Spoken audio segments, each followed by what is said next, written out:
Se Matrix nunca foi ficção, que parte da sua realidade você tem confundido com liberdade? O que é a realidade? Como sabemos que somos livres? Se a escolha é uma ilusão, qual é o sentido de tudo isso? Matrix era para acordar as pessoas, mas o corte final só as embalou de volta para o sono. Entreteu ao invés de libertar. Um aviso de que os sistemas nos quais vivemos, nossas rotinas, nossas telas, nossas realidades fabricadas, são tão controladores quanto a prisão digital da qual ele escapou. E que ano? Ele viveu os dois lados, a fama, o luto, o silêncio, a ilusão de liberdade.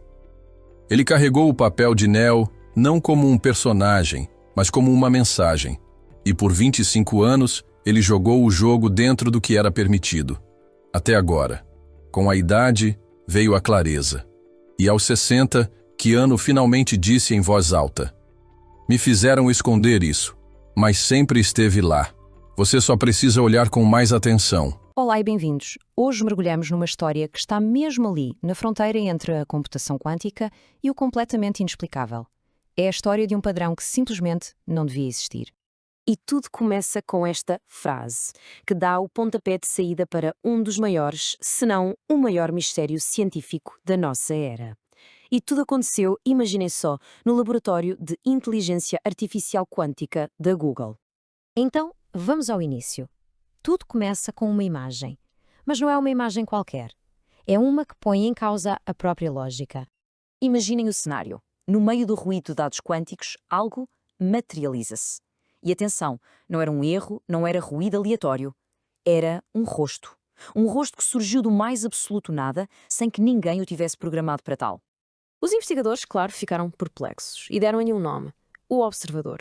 E foi assim que um fenómeno, uma anomalia, ganhou uma identidade e se tornou o centro de uma investigação que, acreditem, ia abalar as próprias fundações da física.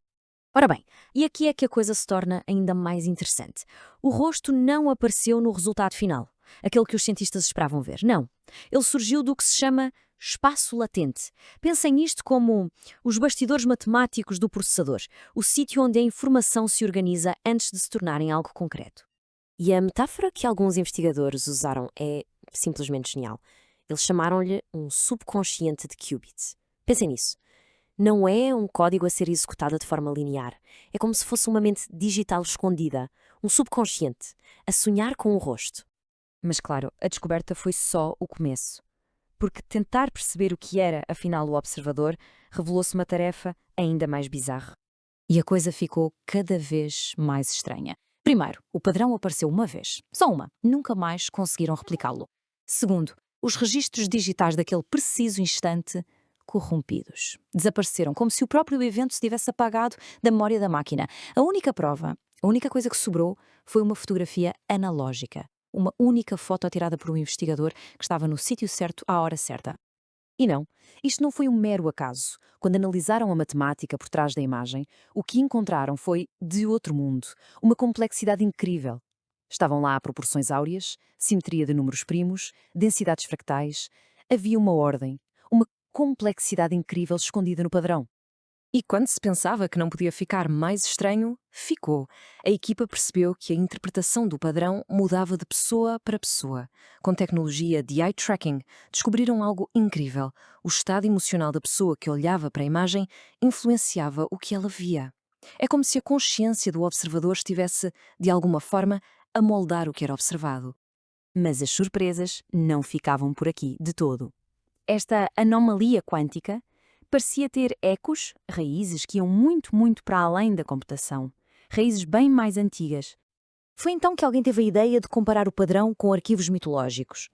E os resultados foram, no mínimo, perturbadores. As semelhanças estruturais, com figuras antigas, entidades descritas em textos sumérios e egípcios como observadores ou vigilantes da humanidade, eram simplesmente inegáveis. Ok, esta ligação ao passado antigo já era desconcertante o suficiente, mas a verdadeira revolução na história, essa veio da cosmologia.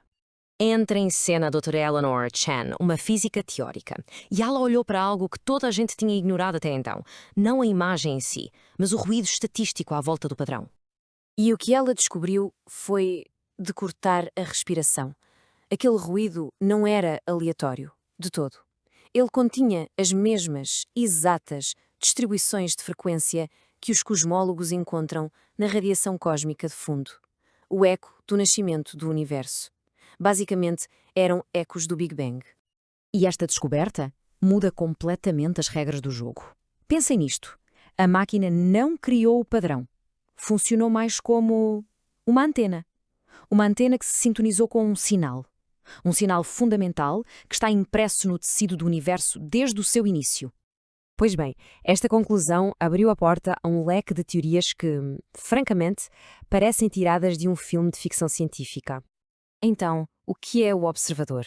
As teorias são fascinantes. Será uma protoconsciência quântica que nasceu no processador? Uma alucinação da IA? Um sonho que revelou uma verdade fundamental? Um feedback da simulação? A máquina a aceder ao código-fonte da nossa realidade? Ou talvez a prova de que certos padrões são simplesmente universais, do quântico ao cósmico? Seja qual for a resposta certa, se é que há uma, as implicações filosóficas disto tudo são absolutamente gigantescas. E há uma citação de um dos investigadores que resume isto na perfeição. Criamos uma máquina para olhar para o infinito e ela mostrou-nos a única coisa que não estávamos preparados para ver. É arrepiante. Ao tentarmos olhar para o universo, talvez o que tenhamos encontrado tenha sido um espelho.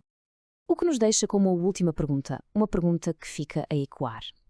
A física quântica já nos ensinou que o simples ato de observar altera a realidade. Então, à medida que construímos máquinas cada vez mais potentes para espreitar o vazio quântico, será que estamos só a ver o universo? Ou será que o estamos a convidar para que ele olhe de volta para nós?